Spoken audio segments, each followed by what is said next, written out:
बिस्मिल्लाहिर्रहमानिर्रहीम। अस्सलाम वालेकुम नाज़रीन, मैं हूँ मोगीस अली। नाज़रीन, आज हम बात करेंगे सलीम मांडवीवाला की एक प्रेस कॉन्फ्रेंस के बारे में कि उन्होंने प्रेस कॉन्फ्रेंस में एक तो चेयरमैन नैब पर तनकीद की है और उसके बाद आर्मी चीफ और वज़ीर-ए-आज़म को डायरेक्ट मुलव्वस किया है इसके अंदर, और ख़ास तौर पर कुछ कर्नल्स के ऊपर उन्होंने एलिगेशन लगाया है कि नैब को जो कंट्रोल कर रहा है वो पाकिस्तान का एक अहम तरीन इदारा यानी कि पाक फ़ौज नैब को कंट्रोल कर रही है, और जो रावलपिंडी का नैब है वो फ़ौज के डायरेक्ट अंडर में आता है और वो उन्हें डायरेक्शन देते हैं और फिर वो काम करते हैं। ये इल्ज़ाम आते हैं सलीम मांडवीवाला के। लेकिन सलीम मांडवीवाला अचानक कैसे नमूदार हुए हैं? ये प्रेस कॉन्फ्रेंस अचानक कैसे उन्होंने कर दी है और ये इल्ज़ामात कैसे लगा दिए हैं, इसके ऊपर हम तफसीलन बात करेंगे कि कैसे उनके केस खुले हैं, नैब अदालत ने उनके बारे में क्या जो है वो एक फ़ैसला दिया है, क्या डायरेक्शन दी हुई हैं, उसके बाद नैब ने उनके ऊपर क्या एलिगेशंस लगाए हुए हैं, और जब नैब में ये पेश होते रहे हैं तो ये फिर क्यों भागते रहे हैं, ये 12 प्लाटों का सिलसिला क्या है। तो ये सारी बातें जब देखते हैं हम तो फिर नज़र आता है कि ये वही बात होती है कि जब आप देखें कि पाकिस्तान की जमहूरियत के बारे में बात करते हैं, जब पाकिस्तान के सियासतदानों पे करप्शन पूछी जाए कि भाईजान दसो है तारे पैसे इन्ने हो गए ने तो तुहाडा कमाई का जरिया भी बहुत कम है, तो पैसा जवाब दो, कोठियाँ किवें खड़ियाँ हो गए ने, कहते हैं जमहूरियत ख़तरे में बढ़ गई है। इसी तरह से वकील साहब से, जज साहब से पूछ लो, वो कहता है जी अदलिया के ऊपर ही हमला हो गया है। चलें सहाफ़ी से जब पूछ लें तो आज़ादी सहाफ़त जो है वो ख़तरे में आ जाती है। तो ये सारे जो मामले हैं, जब करप्शन के ऊपर बात की जाए, इनसे सवाल पूछ लिया जाए, या तो उसके पीछे फ़ौज निकल आती है या तो फिर कुछ ना कुछ चीज़ ख़तरे में पड़ जाती है। पूरी तफसील के साथ आपके साथ डिस्कस करूँगा मैं, पूरे जो पॉइंट्स हैं वो आपको डिटेल के साथ बताऊंगा। लेकिन इसके साथ एक और भी बड़ा अहम तरीन इशू है, इन सारे इश्यूज़ में वो दब ना जाए, वो हम अपना हक़ अदा करें। क्योंकि देखें, एक कुछ लोग कहते हैं जी आप जो है थोड़ा सा मैनर्स के साथ पेश आया करें। हम और लोगों को पता है क्या, लोगों को एक जोम है कि किसी ने टाई पहनी हुई है, कोट लगाया हुआ है, स्टूडियो में बैठा हुआ है, मेकअप किया हुआ है, और वो जो बात कर रहा है वो समझते हैं कि ये बहुत ही ज़बरदस्त बात कर रहा है, सच्ची बात कर रहा है। वो एक मतलब हमारी एक साइकी है ना, गरीब अस्पताल में चला जाए, ठुड्डे मारे जाते हैं, अमीर उसने बॉस्की पहनी हो, कल्फ लगाया हो, गाड़ी से उतरा हो, डॉक्टर भी आगे पीछे घूम रहा होता है। ये साइकी है हमारी, क्योंकि हम एक जो है लोगों के जो इंसान से जज नहीं करते, उनके स्टाइल से जज करते हैं, लिविंग स्टाइल से, ठीक है ना। तो मेरे भाई, ये आप और मैं, आप मुझे जानते हैं, इनडायरेक्टली मैं आपको जानता हूँ, ठीक है, हमारा रोज़ का इंटरेक्शन होता है, और जो मोहब्बत जो है ना वो आम सी ज़ुबान में लोगों के साथ बांटी जा सकती है, वो प्रोफेशनली बैठ के, टाइयाँ बैठ के इस तरह, ये इस चीज़ का तो हमने ख़ात्मा करना है। ये जो लोग अपने आप को बड़ा सकरात बुकरात मानते हैं, टाइयाँ लगा कर बैठे होते हैं, 50-50 लाख रुपए तनख्वाहें ले रहे होते हैं और झूठ बोल रहे होते हैं, यार उनसे तो कम से कम हम सही है ना। चले लोगों को हक़ाइक़ तो बता रहे हैं, सच तो बता रहे हैं ना, हराम तो नहीं खा रहे, ठीक है। इसके साथ जो मैं हक़ हलाली की बात कर रहा था, भाई पाकिस्तान ने बड़ा मार्का सर कर लिया है, कोई मुबारकबाद दें पाकिस्तान को, वज़ीर ख़ारजा को मुबारकबाद दें, इमरान खान को दें, और सलीम साफ़ी से ताज़ियत करें जाकर।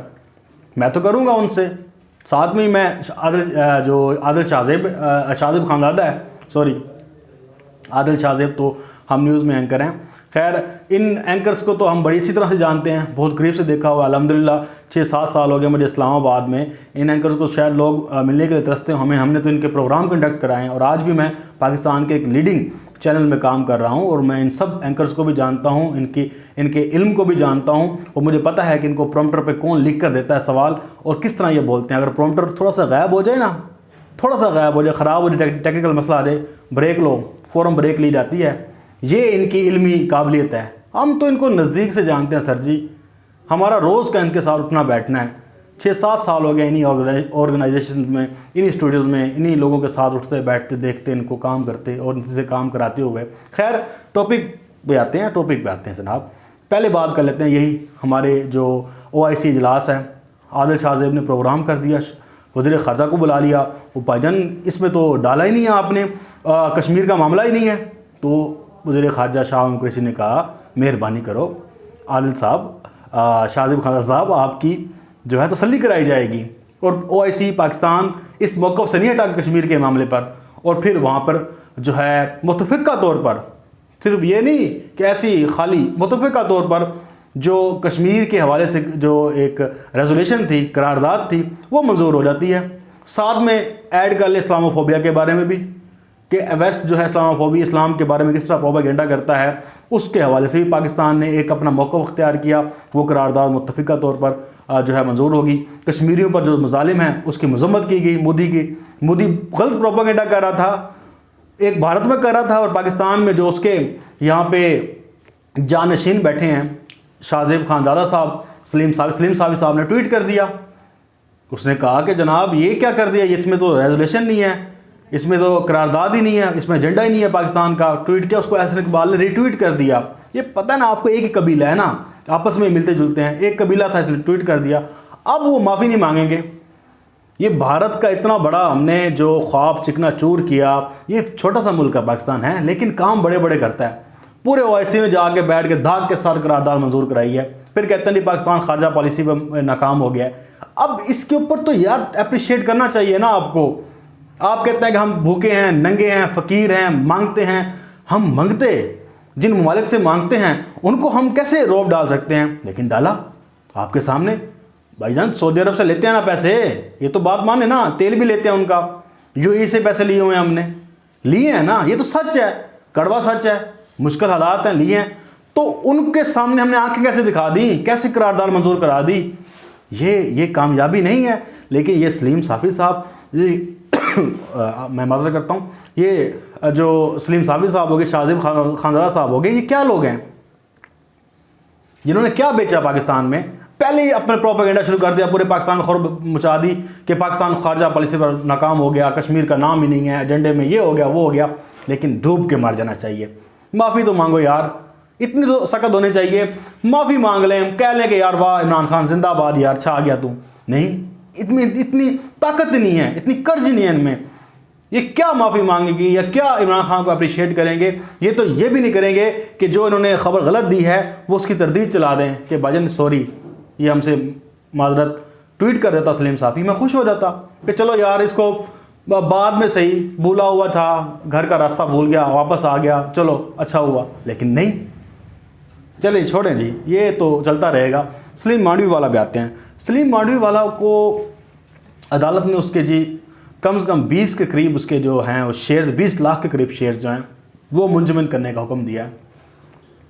और ये जो लोग हैं, ये इनके मुकदमा चल रहे हैं नैब में। नैब ने इनको बुलाया क्यों है, पहले तो ये देख लेते हैं ना कि नैब इनके पीछे क्यों पड़ा हुआ है। ये किडनी हिल्स है और ओवरसीज़ हाउसिंग सोसाइटी है। अब ओमनी ग्रुप को बेनामी प्लाट्स की अलॉटमेंट के केस में एहतसाब अदालत ने जो है वो सेनेट के जो डिप्टी चेयरमैन है ये सलीम मांडवी वाला, इसके असासे मुंजमद करने का फ़ैसला किया, उसकी तौसीक भी कर दी है। और ये मामला है क्या असल में, जो ये मुलजिम पर जो इल्ज़ाम आता है वो 12 जैली प्लाट्स हैं। ये फाइल्स के हसूल के लिए इनको जो भारी रकूम थी वो ओमनी ग्रुप के जो है अकाउंट से की गई, यानी कि बेनामी अकाउंट से। इसमें इजाज़ हारून का नाम आ रहा है जो PIA का साबिक चेयरमैन था। और ये ज़रदारी के सारे पैसे आगे पीछे करते रहे हैं, ये फ्रंटमैन के तौर पे काम करते थे। नैब ने इनको बुलाया, कहा कि ये आपने किया है। वो कहता जी तो हमारा प्राइवेट बिजनेस है। उसने कहा कि आपके दस्तखत है चेक्स पर। कहता ये तो हमारा प्राइवेट बिजनेस है, आपको क्या लेना देना। अब इसने आके आर्मी चीफ पर इल्ज़ाम लगा दिया, आके नैब के वालों को भी इल्ज़ाम लगा दिया है, फिर चेयरमैन सेनेट को भी ख़त लिख दिया है, और उसके बाद ख़त लिख दिया रज़म को भी और वज़ीर कानून को भी। ये तो हमें थ्रेट कर रहे हैं, भाईजान जमहूरियत को ख़तरा पड़ गया है। ये सिर्फ सेनेट के इलेक्शन आने दें, ये चेयरमैन सेनेट को इमरान खान ऐसे उड़ाएगा, अक्सरियत आती जाएगी, ऐसे उड़ा देगा। ये जो चेयरमैन सेनेट अभी मौजूदा हैं सादिक संजरानी साहब, इसका मैं कुछ नहीं कह सकता। इनकी लाइन इमरान खान साहब के साथ यस है, 99% मुझे एतमाद है कि ये रहेगा। शायद चेंज हो जाए, हो भी सकता है, लेकिन अभी तक फ़िलहाल इमरान खान साहब के साथ इनकी ताल्लुकात यस हैं। खैर वो इलेक्शन हो जाएंगे, इमरान खान साहब का मेजोरिटी होगी तो वो इसको भी उड़ा सकते हैं चेयरमैन सेनेट को। लेकिन सलीम मांडवी वाला ये जानने वाला है, ये लोग ज़रदारी ने इसको लगाया हुआ है, ठीक है। ये उन्हीं के नाम पे करप्शन करते रहे। अब करप्शन चोरी का जब हिसाब बिल्कुल करीब आया, गर्दन से पकड़ने लगा नैब, इन्होंने जनाब ये रोला डाल दिया, आर्मी चीफ को मुलव्वस कर दिया। कहते हैं आर्मी चीफ नोटिस ले, तू चेयरमैन सेनेट है, तू डिप्टी चेयरमैन सेनेट है, तू क्यों नोटिस लेता, तुम किस लिए बैठे हो, तुम सिर्फ आर्मी को मुलव्वस करने के लिए बैठे हो, उनके ऊपर इल्ज़ाम तराशी के लिए बैठे हो, सारा काम लगा दिया आर्मी पर। ये जी जो नैब पिंडी है वो आर्मी के कहने पर काम करता है। अब सुने ना, कहता आर्मी चीफ ने ताजरों को GHQ बुलाया, पाकिस्तान में तारीख में कभी ऐसा नहीं हुआ। आर्मी चीफ ने यकीन दहानी कराई कि ताजरों के साथ ज्यादती नहीं होगी। भाई उनके साथ नहीं होगी ना, ताजरों के साथ। तुम ताजर हो, तुम तो भाई सीधी सी बात है फ्रंटमैन हो, इनके करीबी लोग हो, और ये आपने जो सियासी ओहदा लिया हुआ ये क्या है? ताजर सियासी ओहदा लेते हैं, ताजर अपना ताजर काम करता है। तुम लोग इस सियासत की आड़ में आके अपना कारोबार करते हो, उसको वाइट करने की कोशिश करते हो। तो एक सीधी सी बात पूछी गई, उसका जवाब नहीं दे रहे। ये प्लाट्स इधर उधर हो गए, बैंकों से पैसे आ गए, आगे इन्हें पता ही नहीं है प्राइवेट बिजनेस है। फिर जो चेयरमैन सेनेट है वो नोटिस ले लेते हैं, वो कहते हैं जी अभी फिलहाल इंक्वायरी बंद कर दो, रोक दो इसके ऊपर, मैं नोटिस लेता हूँ, देखता हूँ मामला क्या चल रहा है। और भाईजान ये क्या मजाक है? उसने एक प्रेस कॉन्फ्रेंस की है और आपने सब कुछ रोक दिया है, वो फाइलें मंगवा ली, ये मंगवा ली, नहीं चलने दें। ये चीखें बता रही हैं कि गर्दन के करीब इनके जब भी सरिया आता है, जब भी इनको गला घोंटना लगते हैं इनका, तो इनकी चीखें शुरू हो जाती हैं। वो यार ये आज सामने आ गए हैं और आके धमकियाँ लगाना शुरू कर दी हैं। और चेयरमैन साहब ने अजीब एक नोटिस ले लिया है, प्रेस रिलीज जारी कर दी है कि जनाब जी इसके ऊपर कोई वो बात ना की जाए, अभी रोक दिया जाए, ये कर दिया वो कर दिया जाए। मेरे पास था डाउनलोड, मैंने किया था, आपको दिखाता हूँ मैं। जो लेटर आया था ये प्रेस रिलीज है, अब बताएं क्या किया जाए। खैर इसके ऊपर जो अभी चेयरमैन सेनेट ने इनिशली रोकी है बात, लेकिन देखते हैं कि आगे क्या होता है। वो इसको एक्सटेंड करेंगे और मुझे लगता नहीं इन्हें छोड़ा जाएगा, इन्हें छोड़ना भी नहीं चाहिए। जो पैसा है वो लेना चाहिए, और पैसा जब तक वसूल नहीं होता इनका इसी तरह से एहतसाब जारी रहना चाहिए। चीखों से कुछ नहीं होता, इल्ज़ाम तराशी से कुछ नहीं होता। ये सब इल्ज़ाम मुझे पता है कि जो भी फंसता है वो इसी तरह लगाता है। ये PDM के आपने हालत देख लिया ना, जब कुछ नहीं बना तो सारा इल्ज़ाम फौज पे लगाया हुआ, आप भी ये काम कर रहे हैं। बहरहाल अभी देखते हैं आगे क्या होता है। मज़ीद जो अपडेट्स आएंगे आपके साथ शेयर करेंगे। तब तक के लिए इजाज़त, अल्लाह हाफिज़। पाकिस्तान जिंदाबाद।